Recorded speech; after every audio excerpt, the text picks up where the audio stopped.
আল্লাহ পাক প্রথমে ছেলেদেরকে বললেন, শোনো, সূরা নূর 33 নম্বর আয়াত। আল্লাহ পাক ছেলেদেরকে বললেন, তোমরা তোমাদের চোখ নিচু রাখো, এটা আমাদের দায়িত্ব। প্রত্যেকটা ছেলের দায়িত্ব বেগানা মেয়েকে দেখলে চোখটা কি করবে? নিচু করবে। তাহলে আপনি সিডিউসড হবেন, এক কথা।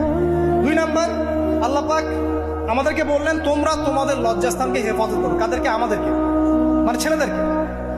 প্রথমে আল্লাহ পাক ছেলেদেরকে বললেন, চোখ নিচু করে রাখো, লজ্জাস্থানে হেফাজত করো। ঠিক আছে? সূরা বানী ইসরাঈল আল্লাহ পাক বললেন, জিনার ধারের কাছেও যেও না, ধারের কাছেও যেও না। আল্লাহ পাক আরো বললেন, যদি কেউ জিনা করে ফেলে, সূরা নূরে, তাহলে তাকে 100টা বেত্রাঘাত করতে হবে। কয়টা? 100টা, এবং 1 বছরের জন্য তাকে বহিষ্কার করতে হবে। আল্লাহ পাক শাস্তিও দিলেন, শুধু তাত্ত্বিক বিধান দেন নাই, শাস্তিও দিয়েছেন। কারণ শুধু তাত্ত্বিক বিধান দিয়ে হবে? আমি যদি ওয়াজ করে বেড়াই, ভাই মদ খায় না, মদ খায় না, কোনো শাস্তি না অ্যাপ্লাই করি, তাহলে কি মদ ছাড়বে মানুষ?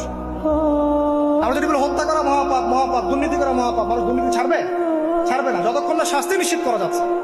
আল্লাহ পাক তাত্ত্বিক কথা শুধু বললেন না, শাস্তিও নিশ্চিত করলেন। তারপর আল্লাহ পাক আরো বললেন, যদি বিবাহিত কোনো ব্যক্তি ব্যভিচার করে, তাহলে তাকে রজম করতে হবে, মাটিতে পুঁতে তাকে পাথর নিক্ষেপ করে হত্যা করে। ঠিক আছে? শাস্তি। এরপরে দেখেন, আল্লাহ পাক